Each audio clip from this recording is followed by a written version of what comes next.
그 다음에 이제 장단적 경제적 효과 얘기입니다. 거기도 우리 교재 보시면 440이 뭔가 너지르게 써졌는데 이렇게 얘기합시다. 이게 활성화되면 우리는 좋은 점이 뭐가 있습니까? 돈 빌리기 수월하잖아요. 그러니까 과거에는 여유값이 있었을 때 은행에서 돈이 없으면 못 빌려줬을 건데 이번에는 은행에서 돈 빌려주더라도 금방 팔아서 메꾸니까 자금의 부담이 좀 덜할 수도 있죠. 만일에 요 은행에 예를 들어서 10억밖에 없습니다. 예를 들어서요. 근데 제가 10억을 오늘 빌려왔습니다. 30년 만기 상환으로. 은행 30년 동안 문 닫아야 됩니다. 가장 쉬운 말로 하자면. 근데 저한테 빌려주고 오늘 팔아서 다시 메꿨으니까 또 10억 생겼습니다. 또 빌려주고 돌아가니까. 그러니까 여기까지만 따지면 우리 입장에서는 대출을 받는데 은행에서 그저 자금의 부족분에 대해서 생각을 안 해도 되니까 계속 메꿀 수가 있으니까 우리는 돈 빌리기 수월한 건 맞죠. 그죠? 그러면 돈을 잘 빌리면은 돈 집 살 사람 숫자 많아질 거고 건설업체도 많아지니까 수요 공급 많아지니까 경제 활성화되는 건 맞죠. 맞죠? 또 만일에 5억짜리 집을 사는데 4억 9천만 원까지 빌려준다. 예를 들어서 그러면 1,000만 원에서 집 사는 거죠.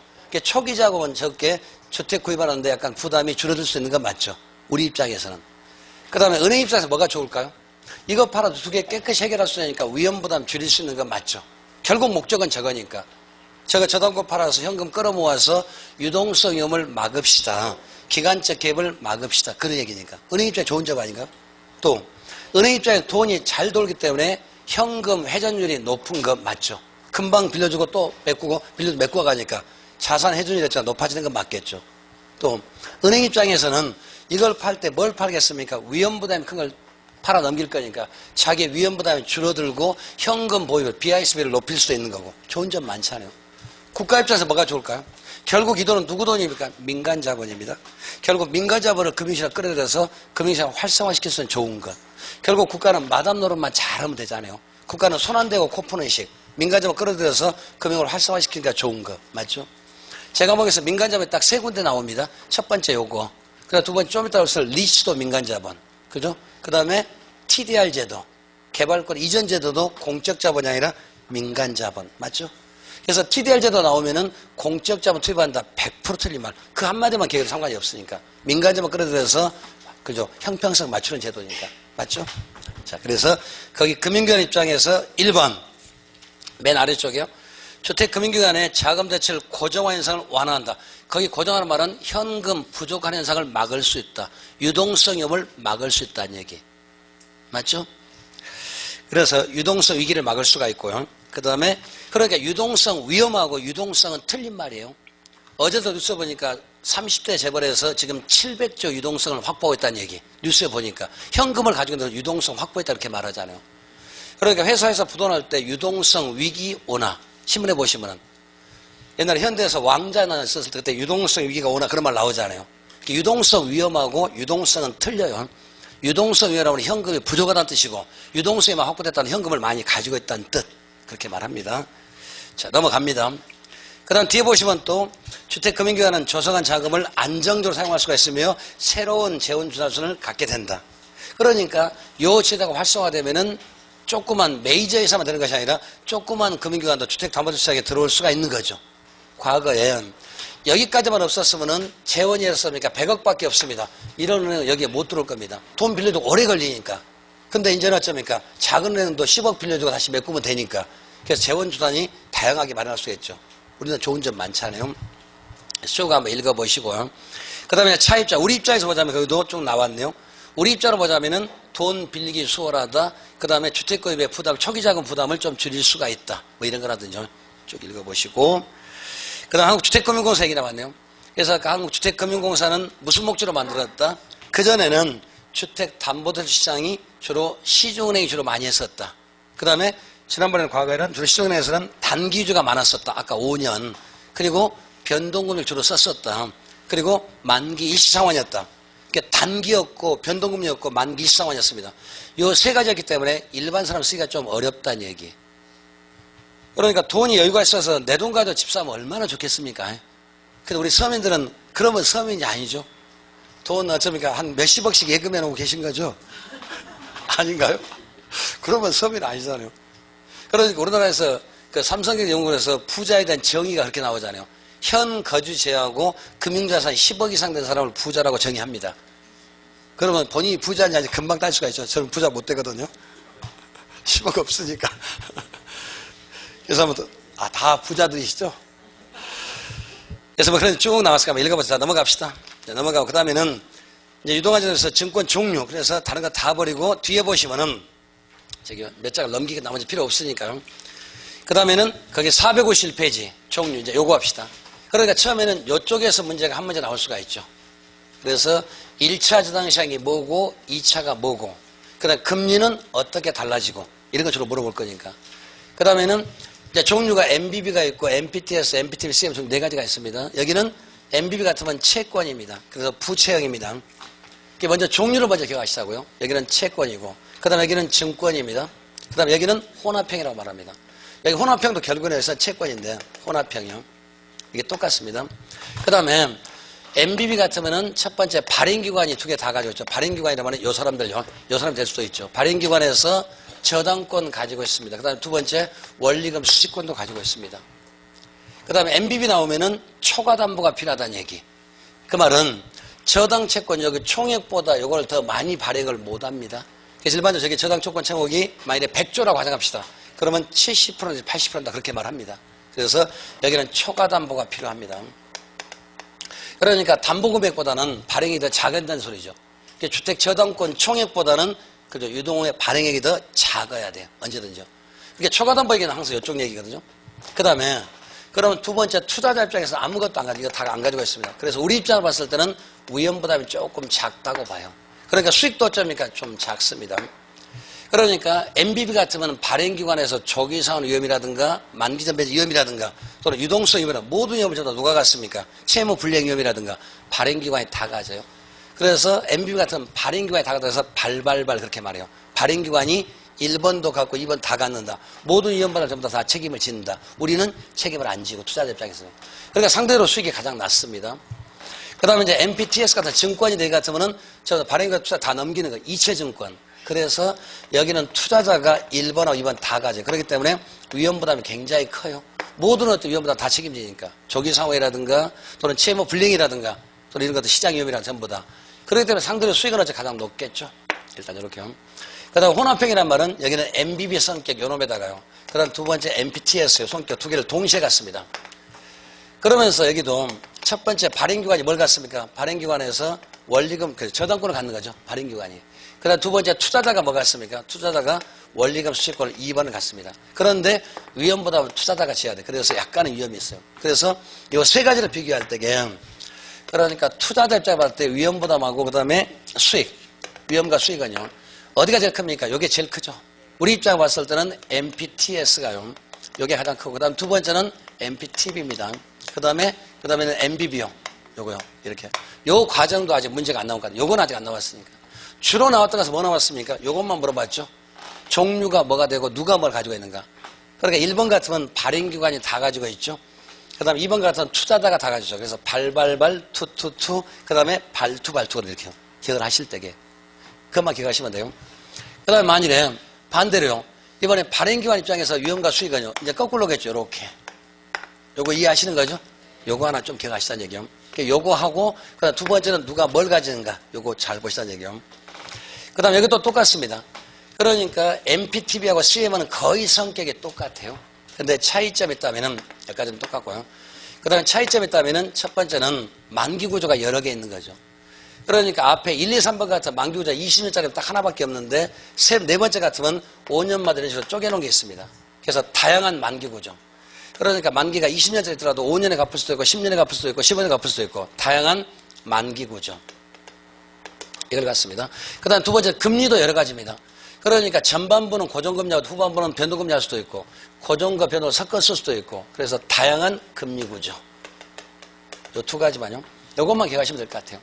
그래서 결국에는 종류 4가지가 있는데 성격만이야. 자, 볼게요. 우리 교재도 그 가장 정확한 말을 사실은 어디가 있냐면 뒤쪽에 표가 만들어 있는데 451페이지 먼저 봅시다. 먼저 보시면은 맨 처음에는 거기 내용에서 동그라미 기억법만 이해하시면 돼요. 내용에서 맨 처음에 451페이지 기억법 보시면은 거기 현금에 대한 지분권, 원리금 수익권하고 저당대출에 대한 소유권, 저당권을 누가 다 갖습니다? 투자자가. 그래서 MPTS니까 요거 얘기네요. 요 녀석 투자자가 다 갖습니다. 맞죠? 그 다음에 그렇기 때문에 이자일 위험이라든가 조기산 위험이라든가 채무 불이행을 전부 다 누가 부담합니다? 투자자가 다 집니다. 그러니까 MPTS는 이체증권이라고 하죠. 이쪽에서 시험에 나온다면 반드시 원어로 이니셜로 좀 기억을 하실 필요가 있어요. 요래서 뒤에 전부 다 한글로 써줄 거니까, 아니면 한글 써주고 원어를 써줄 거니까. 그래서 조금 해석을, 번역을 약간 다르게 할 수 있으니까. 그래서 MBB, MPTS, MPTB, CMO 종류 네 가지 원어로 좀 기억을 하시자고요. 따라서 니은번 보시면은 MPT에서는 높은 위험에 따라 높은 수익을 제공한다. 따라 투자자들은 그렇죠. 가장 수익도 높고 위험도 크다. 그 매월 매년 그런 의미가 없고. 그러니까 종류가 지금 증권입니까 채권입니까? 첫 번째. 두 번째는 누가 부담한 게 뭡니까? 그래서 MBB 같으면 채권입니다. 그 다음에 발행기관이 다 갖습니다. 위험부담 다 갖는다는 얘기. 그렇기 때문에 투자자 입장에서는 위험부담이 작아요. 우리 상대 봤을 때. 그런데 MPT에서는 이체증권, 증권입니다. 그래서 모기지, 페이스로 세큐리티, 그래서 증권이라는 뜻이에요. 그렇기 때문에 이때는 투자자가 모든 걸 다 갖고 책임 다 진다. 상대적으로 수익도 제일 크다. 여기까지만. 지급을 어떻게 받는다, 변제 어떻게 받는다, 그거 다 필요 없는 얘기니까. 그래서 형태하고 종류하고 두 번째는 누가 뭘 가지고 우리가 뭐가 이익이 된가 손해된가 그것만. 나머지 다 버립시다. 그 다음에 뒤에 보시면 또 이제 MBB 거기도요. 내용에 보시면 기억번에 현금에 대한 지분권하고 저당권에 대한 소유권을 누가 다 갖습니다? 발행기관이 다 갖습니다. 모든 책임 발행기관이 다 집니다. 그러니까 MBB는 채권입니다. 발행기관이 다 갖습니다. 모든 책임 다 집니다. 투자자 아무것도 없습니다. 그 다음에 MPT에서는 증권입니다. 투자자가 다 갖습니다. 책임 다 쓰니까 위험도 제일 크고 수익도 제일 크다는 얘기. 그 다음 나머지 두 개는 하나씩 서로 나눠 갖는다. 거기까지만. 그러니까 MB부터 순서로 하자면 발발발, 투투투, 발투발 그렇게 보통 외우시잖아요. 요것만 알아도 문제는 다 풀릴 수가 있으니까. 우리는 주로 모르는 요겁니다. 수익을 어떤 식으로 받고 지불을 어떻게 하고 그다음에 만기가 다 그 필요 없는 얘기니까 그거는 그야말로 복잡한 얘기니까 다 버립시다. 의미가 없고요. 또 오른쪽에 보시면은 MPTB 나왔네요. 거기도 내용, 기억번, 내용만 보시자고요. 보시면은 MPTS와 MBB의 혼합형이다. 따라서 주택 저당권은 발행기관이 가지고 있고 원리금 수익은 누가 한다? 투자자가 갖는다. 쪼개 갖는 거. 그러니까 MBB는 채권이다. 발행기관이 다 갖는다. 모든 책임 다 진다. 투자자는 아무것도 안 갖는다. 책임 없다. 상대적으로 그러니까 위험이 작으니까 수익도 작을 거다. MBB 같으면. MPTS는 증권이다. 투자자가 다 갖는다. 모든 책임. 그러니까 위험부담이 크니까 상대 수익도 커야지 않냐. 제일 크다. 그 다음에 MPTB하고 CMO는 혼합형이다. 두 개가 섞어져 있다. 근데 채권입니다. 정확한 형태는. 그러면서 발행기관이 뭐를? 저당권을. 투자자는 뭐를? 원리금 수익을 갖는다. 근데 책임은 조금 더 누가 더 많이 진다? 투자자가. 그래서 상대적으로 위험부담이 조금 있다. 그러니까 위험부담이 MPTS보다는 좀 작지만은 MB보다는 크다는 얘기. 그러니까 수익도 MPTS보다는 좀 작지만은 MB보다 수익이 더 클 거다. 그렇게. 그게 바로 이쪽 얘기잖아요. 이거죠? 두 개만 기억하시자고. 나머지 다 필요 없고요. 자, 넘어갑니다. 그래서 거기도 보자면은 453페이지 거기 MPTB의 내용에서 지금 리을본 보시면은 다 써져 있네요. 그래 보자면 디귿본 보자면 이자율 위험과 조기상임을 누가 책임진다? 투자자가.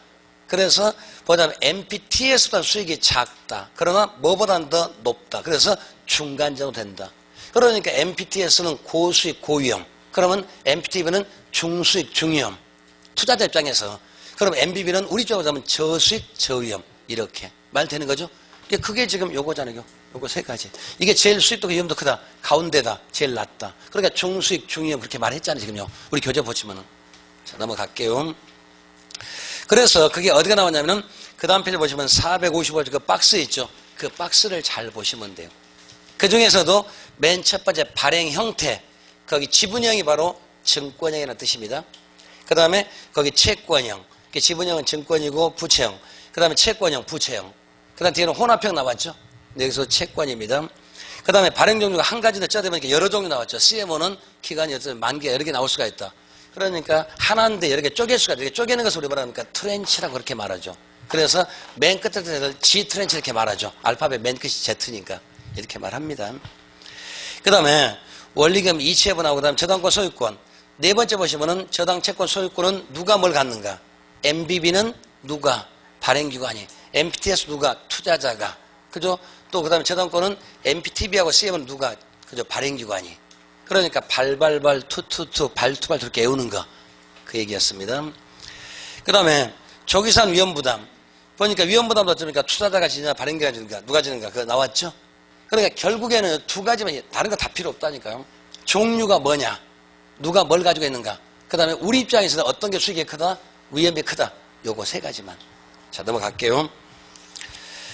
그 다음에 리치라는 얘기요. 거기 리치에서 나오는 것은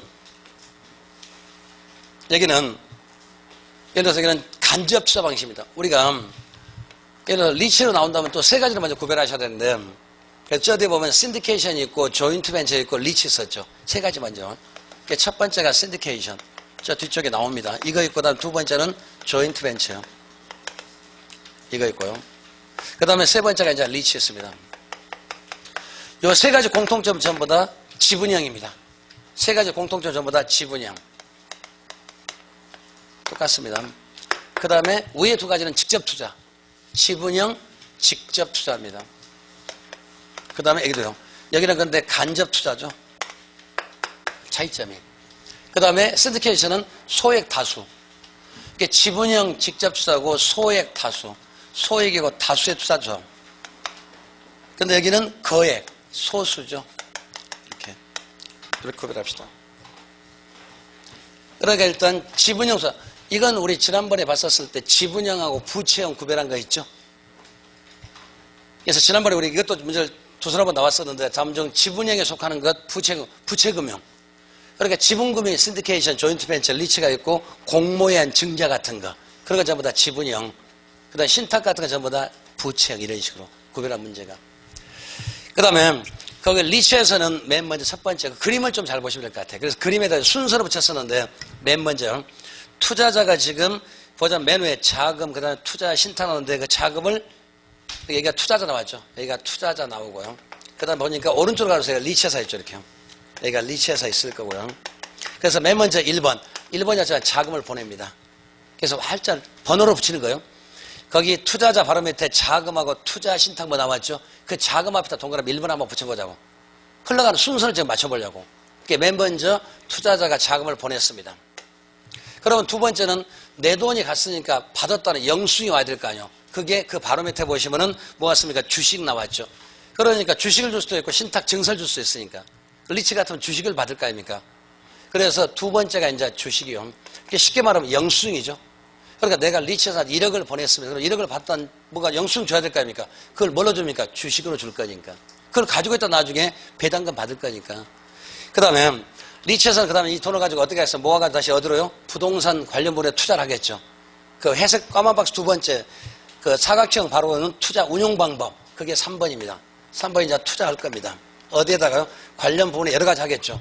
그래서 임대도 할 거고, 임대사업도 할 거고, 아니면 땅 사서 개발도 할 거고, 아니면 그 돈 가지고 저기 리치에서 MBS 저것도 할 거고. 그래서 오른쪽 보시면은 부동산 취득 관리 계량 처분, 부동산 개발사업, 임대차, 금융기관 예치할 수도 있고, 그다음 또 부동산 증권, 그죠? 증권 매매할 수도 있고, 여러 가지. 그러니까 부동산 관련 부분에 투자할 겁니다. 여기가. 종류가 여러 가지 이렇게 남았죠? 이거 할 거고. 그러나 여기서 난 생기면 이익이 있겠죠? 그 바로 밑에가 이제 네 번째. 그럼 운용상 이익이겠죠?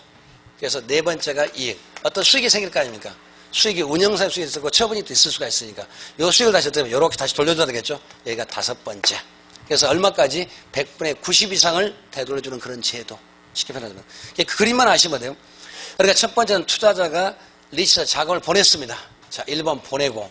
그 다음에 보내면 이제 영수증 왔고 주식 받았을 거고.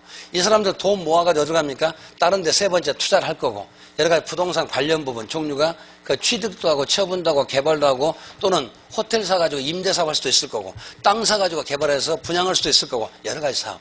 전부 다 한 다음에 이익이 생기면 어쩌니까? 일자가 수익을 다시 되돌려줘야 되겠죠? 그래서 다시 이렇게 전달 주는 제도. 그럴 때게 이 여자 주식을 자금을 많이 보낸 사람은 더 많이 받을 거고 1억 보낸 사람하고 10억 보낸 사람 차이가 있을 거 아닙니까? 그래서 배당금을 받습니다. 얼마까지? 100분의 90 이상을 받습니다. 그렇기 때문에 리치회사는 사내 보유 목적이 아니라 자금 배당이 먼저 목적이죠. 나눠주는 목적이요. 근데 리치회사는 그것도 중요하지만 리치 법률이 중요하죠. 리치법에서 그 다음에 숫자가 중요하잖아요, 사실은요. 그래서 지금 요약집 혹시 가지고 계세요? 거기에 다 적어놨는데 지금요. 요약집 보시면 몇 개 안 적어놨습니다. 여기 보시면 리치에서 보시면은 뒤쪽에 박스 있죠. 페이지 수가 지금 거기 62페이지. 그게 보자면은 종류가 뭐가 나오고, 그 다음에 최소 자금이 얼마 나오고, 그 다음에 기간이 언제까지 쭉 써져 있죠. 그 박스만 잘 아시면 돼요. 자, 그거 몇 개만 한번 읽어볼게요. 잠깐만요. 그래서 맨 처음에 보시면은 거기 62페이지에 그 리치는 첫 번째는 주식에서 형태, 상법의 정의를 받습니다. 리치는 주식에서 형태를 가지고 있고 상법의 정의를 받습니다. 근데 시험에서 대부분 민법 적용받다 그러면 틀립니다. 거기 지문에서 나올 수 있는 것이 첫 번째가 주식에서 형태고, 그 다음에 두 번째는 상법의 정의를 받고, 그 다음에 보자 종류 보자면 거기 그죠, 자기관 리치가 있고 위탁관 리치가 있고 기업 구조적 리치 종류가 두 가지가 있습니다. CR이란 말은 그죠, 기업 구조적 약자를 그렇게 쓰는 거죠. 그러니까 코퍼레이션 리컨스트럭션 써서 CR 그렇게 맞습니다. 이게 종류가 일단 세 가지. 첫 번째는 작년도도 문제 여기서 나왔죠. 작년도에도 그죠, 원래 10억에서 5억으로 5억에 3으로 바뀌었죠. 그 금액 나왔던 작년도 문제가. 그 다음 두 번째는 회사 설립 방법. 그러니까 첫 번째는 회사 종류가 리치회사가 자기관리 있습니다. 위탁관리 있습니다. 기업 구조 종류 세 가지가 있습니다. 그 다음 두 번째는 기억하실 게 회사 설립은 어떻게 한다? 발기 설립. 그러니까 주무부서로부터 국토부 장관으로부터 인허가를 받아 설립하는 것이 아니라 우리 마음대로 만들어요. 자, 점심 먹으면서 몇 분 모여가 자 1억씩 모읍시다. 그래서 한 10분 모여가 자 1억씩 내 10억 만들었습니다. 그럼 우리도 만들 수 있어요. 얼마든지. 그래서 설립할 때는 보신 것처럼 발기 설립 방법이지 인가 혹은 또는 어쩝니까? 인가하는 것이 아니라는 얘기. 그러니까 주무부서로부터 허가를 받고 인가받고 하는 것이 아니라 우리가 만들었습니다. 발기 설립. 첫 번째가. 그 다음에 두 번째는 회사 형태에 따라서 그것도 여러 번 나왔네요. 자기관리는 실체회사입니다. 그러니까 상근 직원이 있다는 얘기죠. 근데 위탁관리하고 기업구조는 명목에서 페이퍼 컴퍼니입니다. 그러니까 상근 직원 지점 같은 게 있을까 없을까요? 상근 직원도 무슨 지점이 있겠어요? 없다는 얘기. 근데 흔히 나오잖아. 위탁관리는 지점을 설치할 수 있다. 없습니다. 실체사가 아니기 때문에. 그래서 그것도 아마 25, 26에 여러 번 나왔던 문제. 자기관리는 실체사입니다. 그 말은 회사가 있다는 얘기. 그리고 상근 직원이 있습니다. 그런데 위탁관리하고 기업구조는 명목회사, 서류상 회사예요. 없습니다. 그래서 명목회사를 말 쓰는 거고. 그 다음에 주식 분산. 그 1인당 발행 주식의 소유한도에 30%를 초과할 수가 없죠. 근데 위탁관리는 얼마입니까? 40%. 그것도 작년 그 작년까지도 똑같아서 이 비율이 약간 바뀐 거예요. 그래서 거기 1인당 주식 소유 한도가 30%, 그 다음에 위탁관리는 40%. 기업 구조적은 제한 없습니다. 왜냐하면 쓰러지는 회사를 만들기 위해서 자금을 모으는 게 목적이기 때문에 그런 제한을 두지 않아요. 그러니까 숫자 지금 기억하시라는 얘기예요. 그러니까 종류가 세 가지 있다. 그 다음에 자기관리는 실체사다. 나머지 두 개는 명목회사다. 그 다음에 세 번째는 설립할 때는 인가 받냐 안 받냐 안 받고 우리가 설립할 수가 있다. 그 다음 주식 소유 한도가 1인당은 자기관리는 30% 이상 초과 안 됩니다. 위탁관리는 40% 안 됩니다. 근데 흔히 그걸 두 개를 바꿀 거 아닙니까? 그래서 자기관리는 30% 이상 안 되는 거 맞죠? 위탁관리는 40%. 그 다음 기업구조는 제한 없다는 얘기. 그 숫자 노름입니다. 그 다음에 또 주식 공모. 두 가지 통해서 일반한테 얼마? 30% 공모를 해야 된다. 그러니까 지금 30, 40, 30 숫자를 지금 보시자는 얘기예요. 그게 숫자만 문제 나오니까요. 그러면서 상장, 그 다음 그 밑에 보자면 자산 구성, 그 다음 부동산은 70%, 나머지 유가족은 10%. 그런데 기업 구조는 그런 게 없이 부동산 70%만 했으면 됩니다. 그러니까 아무튼 기업 구조는 조금 조건이 더 단순화시켜놨죠. 돈 모으는 게 먼저 목적이거든요. 그 다음에 오른쪽에 보시면 배당금 90% 이상, 그 다음에 최소자본금.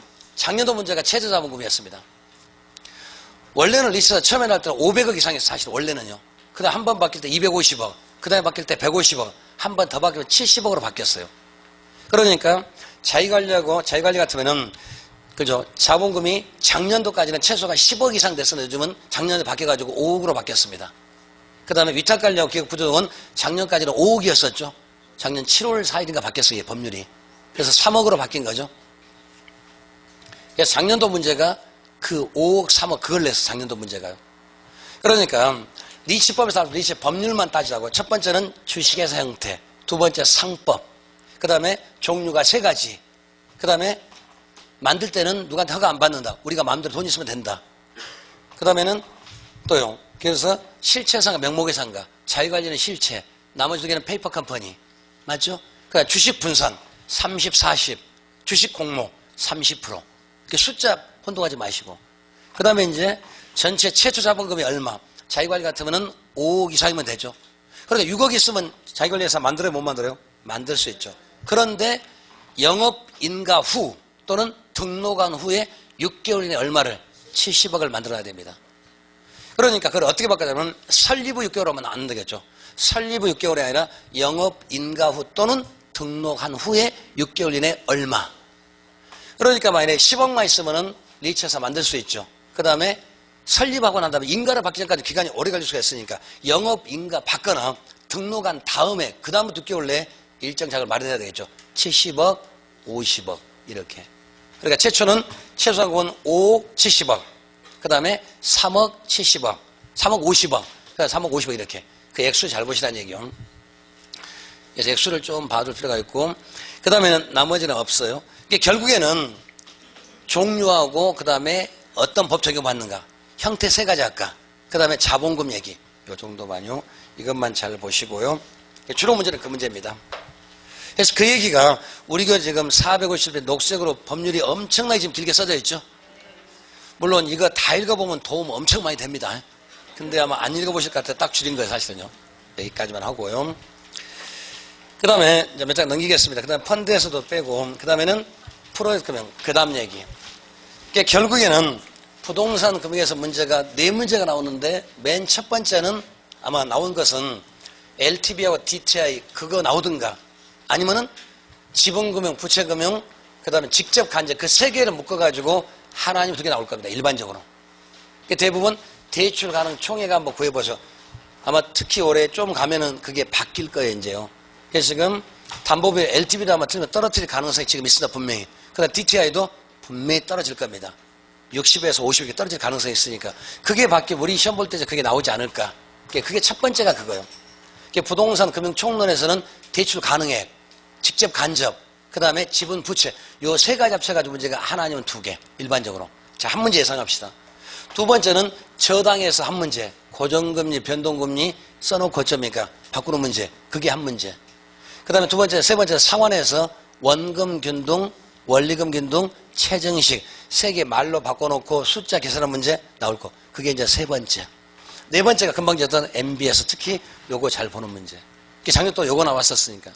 그러니까 MBS 나온 다음에는 그게 이루어지는 조건, 신뢰도 문제하고 수익률 문제, 그 두 가지. 아니면은 누가 뭘 가지고 있는가. 증권, 채권, 발발발, 투투투, 발투발투 요거. 그거 묶어서 한 문제. 그럼 자, 네 문제 만들었죠. 그 다음 나머지 하나 문제가 새로운 자금 조달. 물론 리츠도 포함됩니다. 거기 안에서 나오는 게 맨 첫 번째가 거기 프로젝트 파이낸스 PF 사업하고 신디케이션 두 가지. 그래서 순서를 바꿔가지고 먼저 PF 사업을 먼저 하는 것이 아니라 신디케이션을 먼저 하고 앞으로 돌아올게요. 그래야 순서가 더 이해가 쉽습니다. 그러니까 471페이지 거기 부동산 신디케이션 그걸 먼저 합시다. 그래서 아까 신디케이션이요. 여기 같으면 아까 신디케이션 나온다면 아까 딱 네 가지 나왔죠. 지분양입니다. 직접 투자입니다. 소액 다수. 저거요. 그거 또 비교하자면 조인트 벤처 나오면은 지분이다, 직접이다, 거기까지 똑같은데 거액 소수의 투자자 조합. 일단요. 그러니까 신디케이션은 이렇게. 예를 들어 어떤 특정 사업이 있으면 X라는 사업. 자, 무슨 사업이 있습니다. 이 사업을 해서 종류가 두 사람이 있는데 첫 번째는 그죠. 실제로 일하는 사람이 있어야 돼요. 신디케이터. 전문가 있어야 되겠죠. 이거는 일종의 전문가요. 또는 이 사람을 신디케이터라고 그렇게 말합니다. 근데 이때 전문가가 법인체가 될 수도 있고 자연인이 될 수도 있죠. 일단은 전문가 있을 거고 두 번째는 자본가. 그래서 물주가 있어야 되겠죠. 일단 이렇게. 그러니까 이 얘기를 가장 쉽게 말하자면은 영화 사업에서 이걸 주로 많이 합니다. 강재규 사단에서 영화를 할 때 이렇게 많이 합니다. 또는 우리가 잘 아는 송승환이 그 탤런트 송승환이 있죠. 좀 나이 먹은 사람. 그 사람이 요거 하잖아요. 난타 공연단. 지돈 들어서 한 것이 아니라 난타 공연단을 만드는데 거기는 공연 기획 전문가니까 이건 할 거 아니에요. 투자자 모집해서 돈 끌어가지고 전 세계 때리면서 좀니까 돈 벌고 다니는 거. 이게 바로 요거. 강재규 사단에서 강재규라는 사람 영화 전문가 맞잖아요. 그래서 어떤 영화 만들기 위해서 출자자 모집해서 돈 모아서 영화 만들어서 상영해서 돈 돌려주는 그런 제도. 이런 것들. 우리가 또 사람 박중훈이 박중훈이가 영화에서 이렇게 돈 많이 벌었다는 얘기. 러닝 개런티를 받을 때에 얼마를 투자하고, 그러니까 자기 예를 들어서 개런티가 있을 거 아닙니까? 예를 들어서 2억 받다 가져가자고요. 그러면은 얼마까지는 어쩝니까? 2억을 전부 다 개런티 다 투자하는 겁니다. 그래 놓고 거기서 영화가 많이 됐었을 때 한 명당 얼마씩 더 받는 제도, 출자금, 배당금 받는 제도, 그런 식으로 이렇게 많이 합니다. 그래서 맨 처음에는 첫 번째는 특정 사업이 있었을 때 전문가의 전문성하고 자본가의 자본력이 결합해서 특정 사업을 벌입니다. 그리고 이 사업의 성과에 따라서 이 사람들은 자기의 자본 출자 금액 비율에 따라서 얼마씩 돈을 받는 제도, 그걸 뭐라고요? 신디케이션. 그러니까 전문가와 자본가가 서로 조합을 만들어가지고 서로 어떤 공동체를 만들어가지고 특정 사업을 벌여가지고 그 일의 성공에 대해서 받는 제도가 바로 신디케이션. 그래서 첫 번째는 이 전문가가 실제로 어쩌니까 모든 일을 전부 다 하는 거죠. 이 사람이 기획도 합니다. 그러니까 전문가의 전문성, 그러니까 전문가의 전문성과 또 그다음에 경영력, 전문성 더하기 그 전문성 또는 경영력 또는 이거요. 더 쉽게 말하면 바지 사장 하는 거죠. 가장 쉽게 말하면. 이게 실제로 학원을 이렇게 하는 사람도 있잖아요. 고시학원은 좀 영세하지만은 그죠. 예를 들어서 얘들 그 재수하는 학원 있죠. 우리 기숙학원 아시죠? 그 속리산에도 있고 청평도 있고 뭐 기숙학원. 그런 기숙학원은 여기보다 조금 더 액수가 큽니다. 최소한 200~300억 있어야 되니까 더 많이 써야 되고 그 건물 만들어야 되고 커리큘럼 짜야 되니까 이럴 때 물주는 있지만은 이 사람도 모르니까 바지 원장을 구입하면 되겠죠. 그래서 네가 전부 다 알아서 해. 그리고 잘 되면 너 인센티브 줄게. 안 되면 네가 물어내야 돼 하고 약속하는 거. 그래서 여기는 전문가의 전문성과 경영력, 그다음에 여기는 뭐겠습니까? 자본력. 물론 그러면은 이 전문가는 돈 하나도 안 된다? 아닙니다. 자기가 10% 되고 여기 90% 될 수도 있어요. 또는 이런 거 받을 때는 초기에 자본을 모으기 위해서 할 수도 있고 중간에 결산을 맞추기 위해서 할 수도 있고, 그러니까 신디케이션은 초기에 만들 수도 있고 중기에 만들 수도 있고 말기에 만들 수도 있고 관계없습니다. 그러니까 아무튼 특정 사업을 전문가와 자본가와 서로 힘을 합쳐가지고 어떤 일을 벌입니다. 그래서 벌여가지고 그 일이 잘 되면은 잘 된 만큼 돈 주는 거고 안 되면 이 사람이 독박 쓰는 거 이제. 그러니까 이 사람들은 요거 보고 하는 것이 아니라 나는 너 믿고 했거든. 그래서 전부 다 책임을 져줘야 돼요. 일단 두 번째. 이 사람들이 전부 다 기획을 합니다. 그 다음에 계획도 합니다. 계획을 하고 그 다음에 또는 분양도 할 수가 있죠. 또는 분양도 하고요. 또는 해서 개발도 할 수가 있고. 그래서 모든 일이 전부 다 누가 합니까? 신디케이터 전문가가 알아서 전부 다 합니다. 일은. 그래서 이 사람들이 분양하고 개발까지 하면 이걸 뭐라 하면 디벨로퍼란 말까지 쓸 수도 있어요. 그래서 우리도 아마 요거 해보면 좀 돈이 될 수도 있습니다. 그러니까 몇 사람 출자해가지고 하나 개발해서 팔고 그럼 1년에 한 2건씩만 합시다. 그럼 돈 되거든요. 회원 모집 할까요? 아니, 그런 생각 가지고 있으니까 지금요. 그 다음에 세 번째. 그 다음에 여기 같은 건 어떻습니까? 여기는 소액 다수예요. 소액 다수의 투자죠. 그러니까 여기는 만약 출자금이 100억이라면은 구자수가의 제한이 있습니다. 왜 그러냐면은 한 사람이 100억을 다 가지고 있습니다. 만일에 이 사업을 하는데 100억이 돈 들어가는데 한 사람이 100억을 다 투자했다고 합시다. 그러면 요 전문가의 전문성이 안 보여요. 내가 100억 다 투자했으니까 내 돈 나갔으니까 약간 오해서 약간 굴림을 하고 싶은 생각이 아니까 이래저래 막 말하고 싶은 생각이 들지 않을까? 그런 전문성이 안 나옵니다. 그래서 여기는 반드시 소액이고 다수고 구자수까지 제한합니다. 그러니까 한 사람이 다 못 갖게끔 제한을 시켜놨어요. 그래야 일이 잘 되거든요. 그래서 또는 세 번째 소구자 방식. 그러니까 구자수까지 어쩌면 전부 다 제한하고 그래야 일이 잘 됩니다. 그래서 한 사람이 속된 말로 모든 자본을 전부 다 갖게끔 안 됩니다. 주식을 또 사고 팔 수도 있겠잖아요. 이럴 때도 일정 부분만 가져야지 혼자 100% 다 가지면은 요 일이 성사가 잘 안 돼요. 그런 성격이 있으니까. 그 다음에 이 사람은 그럼 뭐겠습니까? 무한 책임. 모든 책임 전부 다 어쩌면 이 사람이 전부 다죠. 무한 책임이요. 그런데 여기는 뭐겠습니까? 유한 책임입니다. 그러니까 만일에 이 말이 무슨 말이냐면은 그 회사가 어쩌면 잘 되면 상관이 없잖아요. 요 일이 잘 돼가지고 전부 다 자기 돈 되고 오면 너무나 좋잖아요. 우리 그러니까 공동사업에 돈 잘 되면 어쩌니까 형제보다 더 친해. 그죠? 망해보세요. 왼수가 따로 없어. 그잖아요. 둘이 합작하면은 잘 되면 어쩌니까 정말 친하다니까. 집안도 친하죠. 부모들도 친하죠. 애들도 친하죠. 그야말로 매일 같이 붙어 있으니까 안 돼 보세요. 완전히 이렇게 돼 이제 왼수. 그래서 유한 책임. 그러니까 이게 유한 책임이라고 하면 이 사업에서 흙맞는 것이 망할 수도 있을 거 아니에요. 만약에 부채가 100억이 생겼대요. 이 사람 책임 안 집니다. 내 출자 금액만 버리면 되니까 더 이상 책임을 안 져요. 근데 여기는 어쩌면 무한 책임입니다. 끝까지 다 책임을 져야 돼요. 끝까지.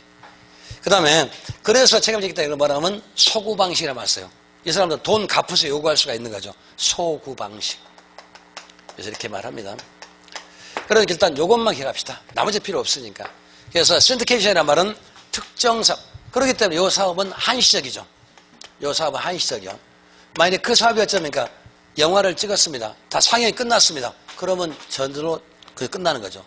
영화를 찍었는데 전혀 성공 가능성이 없대. 그럼 저절로 끝날 수밖에 없으니까 한시적. 그래서 기간이 조금 짧아요.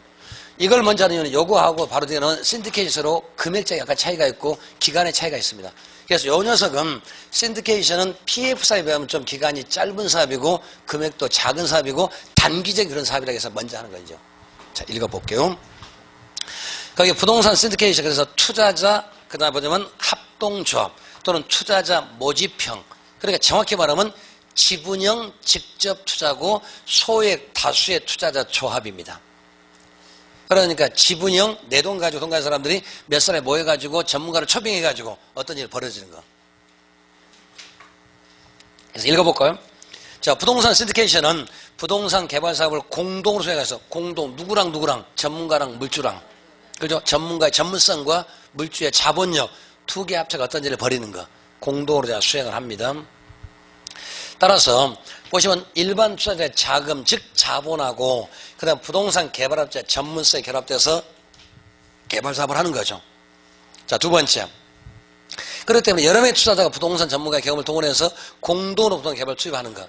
그러니까 돈 가진 물주하고 전문가하고 같이 합쳐가지고 어떤 개발 사업을 벌여가지고 그 사업의 성과에 따라서 자기 출자 금액만큼 이익을 받는 것. 그러니까 지분형이고 직접 투자고 그 다음에 소액 다수의 투자자 조합. 딱 네 마디가 골자죠. 자, 그래서 보시면은 신디케이션은 다수의 소액 투자로 구성되며 지분형이고 다 나왔네 이제요. 그죠? 지분, 직접, 소액, 다수. 그러니까 요걸 잘 섞으면 어쩌면 약간의 어쩌면 이걸 딱 섞어서 말하면 혼동되기 쉬울 거예요. 딱 세 개만 기억하자면 나머지 필요 없으니까요. 그 다음에 신디케이션은 부동산 취득, 개발, 관리, 운영, 매도하기 위해서 법인 형태를 할 수도 있고 그 다음에 이걸 뭐라 하나 신디케이트라고 말한다. 그러니까 그 전문가가 법인 형태 나올 수도 있고 또는 자연인이 올 수도 있고 한 사람이 할 수도 있고 단체를 만드는 거예요. 자, 특징은 사업 규모가 크다. 물론 일반적인 사업보다 좀 크겠지만 저는 비교하자면 PF 사업보다 조금 더 작습니다. 일반적인 어떤 사업을 벌이고요. 그 다음에 투자자 조합이다. 그래서 투자자 조합. 그러니까 투자자들께서 소액 투자자에서 모아서 하나의 조합을 만드는 거예요.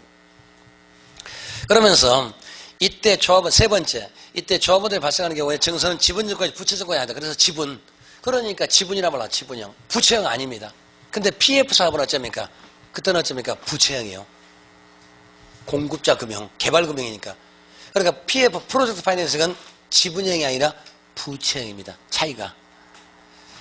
그 다음에 그러면서 또 네 번째 개발 목적으로 신디케이트는 당초의 개발 사업 계획을 완성할 때 자동적으로 해산된다. 그게 무슨 말이냐면 저 사업은 영구적 좀 긴 것이 아니라 한시적. 그러니까 PF 사업과 비교해서 조금 기간이 짧아요. 근데 프로젝트 파이낸스 굉장히 기간이 좀 깁니다. 자, 비교합시다. 요거하고 그 다음에 두 번째. 그러니까 대부분 문제는 아마 신디케이션보다는 PF를 훨씬 더 많이 씁니다. 요거. 두 번째가 PF 사업이요. 그러니까 프로젝트 파이낸스 PF 사업은 이건 어떤 의미가 가냐면 요거 같으면 주로 요놈에 비해서 사업의 건수가 좀 큽니다. 그러니까 요거는 조금 작은 사업이라고 하자면은 저기는 대형 국책 사업이 많습니다. 주로 사회 간접자본 SOC. 그래서 천안 논산 고속도로 톨게이트가 비싼 이유가 바로 이것 때문에 합니다. 또 영종대교 또는 그 신공항 혹시 가보셨는가? 거기 가면은 톨게이트가 좀 비쌀 건데요. 인천공항 가시면은. 그 다음에 또는 가덕대교 또는 인천대교 같은데 그런 큰 다리, 부산에 가덕대교 만들어서 우리 1조인가 들었다고 그렇게 말하거든요. 또는 인천대교 거기도 굉장히 길잖아요. 그것도 1조 정도. 그러니까 여기에 비해서 이거는 조금 금액이 큰 사업이에요. 여기는 주로 몇백억이라고 여기는 주로 조 단위로 넘어갑니다. 액수가 크고. 그리고 그 다음에 여기는 사업에서 금방 돈을 빼낼 수 있는 조금 기간이 좀 짧은 사업이에요. 근데 여기는 기간이 오래 걸리는 사업입니다. 그러니까 대형 국책 사업이 많습니다. 그래서 주로 사회 간접자라다 또는 무슨 개발 사업. 그래서 지난번에 제가 무슨 얘기했냐면은 그 독도 앞바다, 일본하고 우리나라가 독도를 다 여유고 보장하는 것은 뭔가 이유가 있어요. 그 자원이 메틸 알데히드인가요? 그 불타는 얼음. 그게 아마 우리나라 사람 약간 300년 쓸 수 있는 그 자원이 지금 들어있다고 하던데요. 그 독도 앞바다가 지금 일본하고 센카쿠 열도, 다우이어 섬 거기도 그게 많이 들어있다고 하더만요. 그래서 그것 때문에 서로 다투는 거 아닌가요, 사실은요? 지네들도 독도가 우리나라가 잘 알아요. 러일 전쟁 때 뺏어갔다 제가 잘 알잖아요. 그러면서 괜히 우겨보는 거죠. 그래서 괜히 우겨서 어쩝니까? 어디까지 국제사법재판소에 가려고. 왜? 지네들이 거기가 있으니까 더 유리하니까. 그런 논리가 있는 것 같아요. 그래서 빨리 우리가 핵을 만들어야 돼요. 저는 지금 그렇게 봐요. 대한민국이 만일에 세계 강국이 되려면 딱 조건이 두 가지가 있습니다. 남북 통일해서 빨리 인구가 1억이 넘어야 됩니다. 두 번째는 핵을 가져야 된다. 두 개만 하면 돼요. 우리도 한번 때려보게요. 지금까지 250 몇 번은 침입만 받았죠. 우리도 한번 때려보자고요. 그래서 빨리 김정은이 꼬셔가지고 데리고 와야 됩니다. 그러면서 핵을 그대로 가지고 와야 됩니다. 그럼 우리도 할 수 있으니까. 진짜요. 지네들이 하면은 세계평화고 로맨스고 남이하면 불륜이요? 아니잖아요. 우리도 한번 해봐야죠. 그래서 반드시 우리도 빨리 해야 됩니다. 어찌됐든 그래야 돼요. 우리나라 사람 만들자면 금방 만들 거예요. 머리 좋으니까 금방 만들 겁니다. 만들어야 됩니다. 어찌됐든 그러니까 PF 사업은 요 사업과 비교해서 좀 규모가 큽니다. 그러니까 비용도 많이 들어가고 들어간 비용을 회수하는 시간이 오래 걸리는 그런 사업이 많다는 얘기. 그래서 주로 대형 국책 사업. 그래서 주로 자원개발이라든가 유전개발 또는 택지개발하는 거 오래 걸리는 사업들. 그래서 거기 메틸 알데히드 그게 독도 앞바다에 있다는 것을 탐사하는 비용이 3,000원이가 들어갔다고 하던데요. 찾아내는데 그걸 시추하고 개발하면 비용이 더 많이 들어가고 오래 걸릴 것 같아요. 그런 사업들이 많습니다. 그래서 이 사업은 그렇기 때문에 맨 먼저 첫 번째 정부가 있습니다. 그 다음에 우리 교재 보니까 그림이 우리 교재는 설명 정말 잘 됐는데 진짜 미안하지만은 그거 100번 읽어도 내 거 안 된다니까요. 우리 교재 정말로 PF 사업 어쩌니까 자세히 잘 쓰였습니다. 뭔지 모르겠지만 자세하게 써져 있거든요. 읽어보세요. 땀납니다. 읽어봐도 뭔지 하든 얼른 감이 안 와. 아마 읽어보시면 알아. 뭔 말인지 모르겠어. 도대체 읽어는 봤었는데 하나도 못 알아는 말이 많으니까. 그래서 그림을 하나 그립시다. 맨 첫 번째는 요 그림만 이해하시면 돼요. 첫 번째는 어쩌면 정부가 있습니다. 정부로부터 특정 회사가 이제 뭐를 인허가 받아왔습니다. 인허가. 뭔 사업인지 모르지만 인허가. 예를 들어서 현대산업개발에서 고속도로 개발 사업을 했다든지 아니면 유전개발사 뭔가를 하나 따왔습니다. 정부로부터 인허가. 자, 따와가지고 그러면 그 사업권을 따온 사업체를 우리 뭐라고 하면 여기를 모기업 또는 스폰서기업이라고 그래요. 그래서 이거를 스폰서기업이요. 또는 아니면 모기업. 이걸 모기업이라고 합시다. 그래서 모기업을 현대산업개발단으로 합시다. 예를 들어서. 그러니까 특정 회사가 정부로부터 어떤 걸 하나를 따왔습니다. 그 사업권을 따왔어요. 그러면은 이런 사업을 하려면 돈이 필요한 거 맞겠죠? 그러면 분명히 누군가 돈, 물주가 또 있어야 되겠죠? 그 물주를 뭐라고 하면 대주단이라고 그래요. 그래서 여기를 대주단 또는 아니면 자금 공여단. 여기는 뭐 제가 자본가란 말 썼어요. 근데 여기는 대주단입니다. 그러니까 무슨 단이기 때문에 한 사람이 아니라 여러 사람이라는 얘기죠. 그러니까 조금 금액이 틀려요. 그러니까 저기 시드캐시 같으면 주로 몇백억 정도 됩니다. 물론 몇백억 작은 돈은 아니지만은 여기에 비하면 조금 작아요. 여기는 주로 몇 조 단위로 가니까 이런 식으로. 그래서 그러면 이 사람들도 이 사업에 대해서 관심은 참 많습니다. 그런데 이 사업은 조금 돈이 될 것 같은데 여기를 못 믿겠습니다. 그래서 돈을 주긴 주는데 이쪽으로 직접 안 줍니다. 그러니까 이 어떤 현대에서 어떤 사업권을 따왔는데 이 사업을 하기 위해서는 돈이 필요하기 때문에 필요하면 분명히 물줄을 찾아갈 거 아닙니까? 돈줄을. 근데 은행에서 보니까 너는 못 믿겠는데 이 사업은 돈 될 것 같다. 다시 말하면 은행은 돈을 빌려주는 채권자 입장에서 정확히 말하면 투자자 입장도 강합니다. 저 사업이 돈 될 것 같으니까. 그런데 이 사업은 하나의 특징이 프로젝트 파이낸스라는 말은 담보가 없습니다. 그러니까 그 프로젝트 자체가 뭡니까? 담보가 돼요. 그러니까 쉽게 말하면 이 사람들은 저 사업에 돈을 대는데 너는 못 믿겠으니까 그 사업에 투자할 건데 무엇 때문에 그 사업에 돈이 될 것 같으니까 미리서 투자하는 거. 그런데 아무것도 안 잡고요. 담보가 없다니까요. 또 너무 금액이 크기 때문에 담보 잡을 그런 것도 없어 사실은 몇 초가 되기 때문에. 그래서 이 사업은 가장 먼저 물적 담보가 없는 사업입니다. 근데 흔히 시험에서는 PF 사업은 반드시 물적 담보를 필요로 한다? 아닙니다. 담보 없습니다. 물적 담보가 있는 것이 아니라 그 사업성 자체를 담보로 해요. 그러니까 그 사업성이 앞으로 돈 될 것 같으니까 미리서 그거를 돈을 대는 사업. 그러면 이 사람 입장에서는 요거는 참 먹을 거 있는데 담보가 없으니까 모기업한테 돈을 주면 돼요, 안 돼요? 그 돈을 비자금 모을 수도 있는데 그래도 딴 데 쓸 수도 있으니까 그래서 안 준다니까. 대신에 내가 투자를 하기로 하겠는데 네가 가져왔으니까 대신에 너는 못 믿겠으니까 네가 돈 좀 내가지고 하나 만들어. 이 모기업에서 출자를 합니다. 출자를 해가지고 뭐를 만들어? 새로운 기업을 만들어요. 새로운 회사를. 그래서 모기업에서 출자해가지고 그다음에 어쩌면 새로운 기업을 만듭니다. 그 기업이 바로 뭐가 되냐면 새로운 프로젝트 회사예요. 그러니까 이게 새로운 프로젝트 회사란 말은 그야말로 요 사업을 할 수 있는 독립된 법인체를 만드는 거예요. 그래야 여기서는 돈 관리가 쉬울 거니까. 그래서 새로운 프로젝트 회사요. 요 회사를 만듭니다. 자, 그리고 출자해서 어쩌니까 설립을 시킵니다. 설립을 시키고 나면 여기서 뭐라고 하냐면은 넌 좀 나가주라. 그 말은 무슨 말이냐면은 물론 시험에서 이렇게 안 나옵니다. 제 말투가 그러니까. 그러니까 이 사람들 어쩌니까 돈을 이쪽으로 대는데 이게 둘이 서로 연결이 되어 있으면 좋을까 나쁠까요? 안 좋죠. 만일에 요 두 개가 연결되어 있으면 요 돈이 요렇게 건너가면은 여기서는 어서 돈 받아요. 못 건너가게 어쩌니까 막아야 될 거 아닙니까? 은행 입장에 봤을 때는 좀 단절을 시켜놔야 돼. 즉 다시 말해서 네가 만들긴 만들었지만 요거 관여하지 마라. 다시 말하면은 이걸 뭐라면 첫 번째 법적 독립이라고 그래요. 법적 독립이란 말은 무슨 말이냐면은 만일의 경우에 이게 지금 사업을 하고 있는데 모기업이 혹시 부도난 경우 있을까 없을까?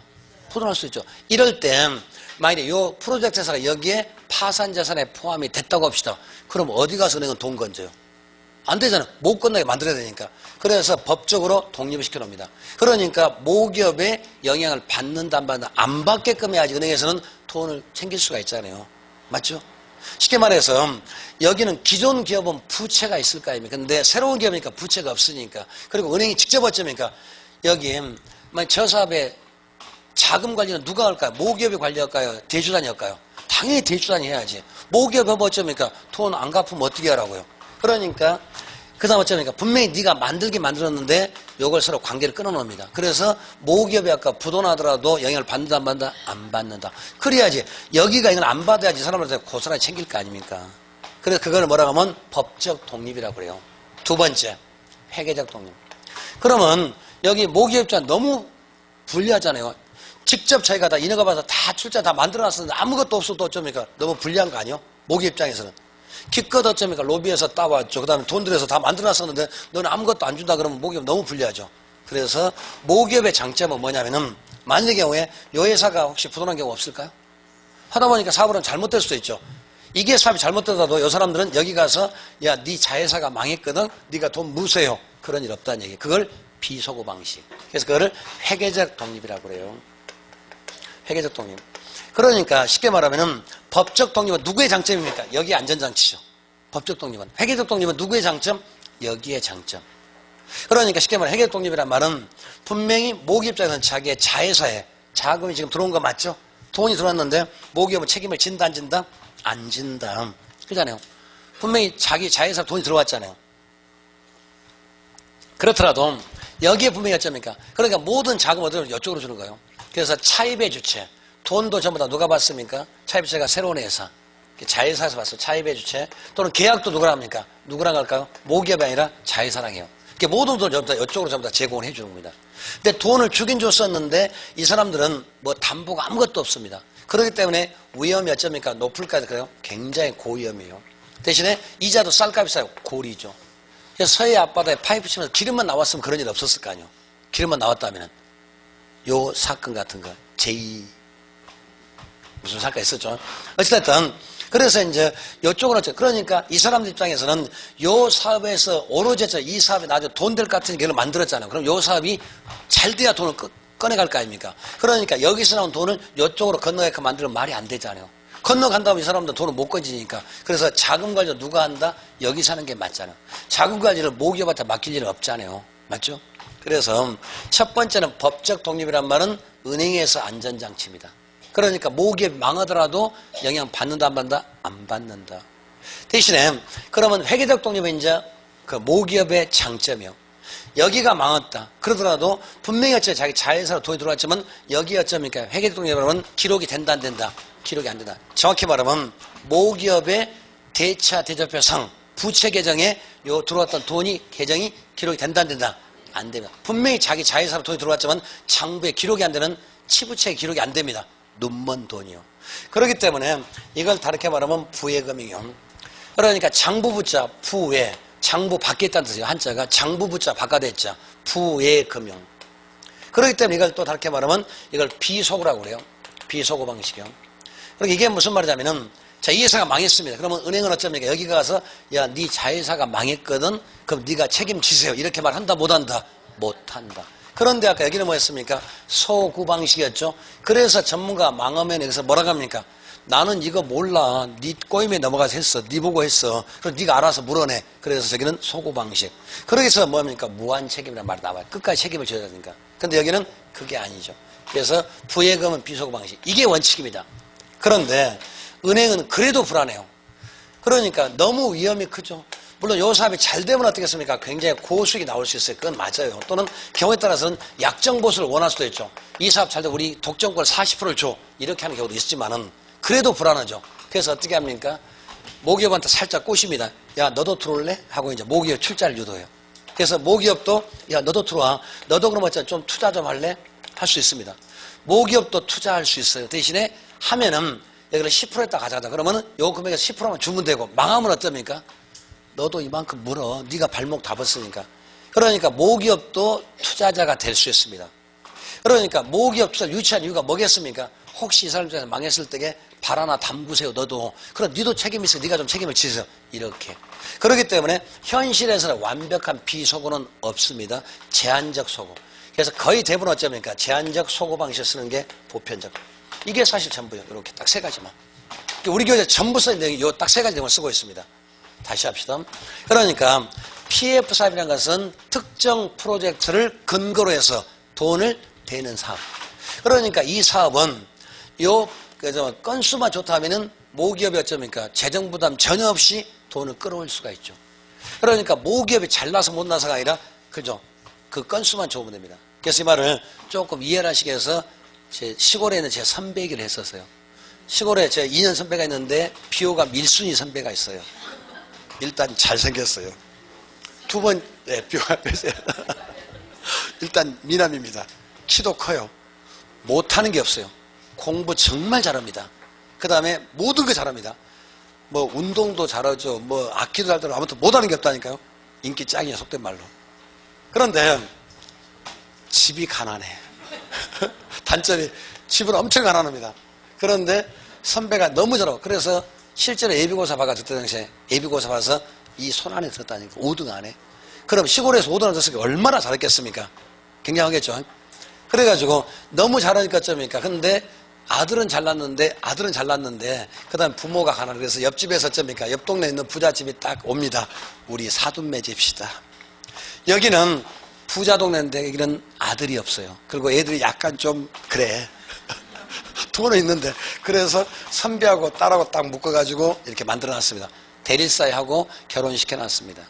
그러면은 이 사람 입장에서는 이 어쩌니까 가난한 사돈이 인격이 좋아서 한 것이 아니라 그 아들이 어쩌니까 좀 괜찮으니까 그 녀석 공부 잘하니까 그죠? 의대 보내가지고 병원장 사위 만들려고 돈은 있었거든요. 그래서 그죠? 딱 대리사회 만들었습니다. 그러면 그 다음에는 돈도 이쪽 주는 것이 아니라 전부 다 가난한 사돈한테 주는 것이 아니라 사위한테 직접 줘야 돼.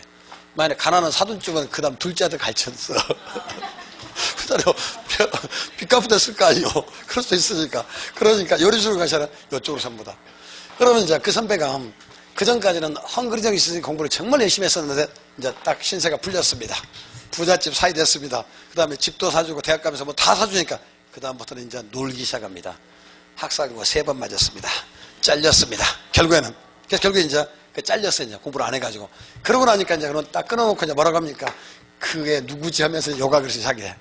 그러면서 여기 가서 저니까 아들아 좀 돈 갚으세요. 얘기 못 하잖아요. 이 사람 보니까 그 선배가 가능성이 있을 것 같으니까 미리서 투자한 거죠. 똑같은 얘기요. 이런 경우 종종 있는 경우 있죠.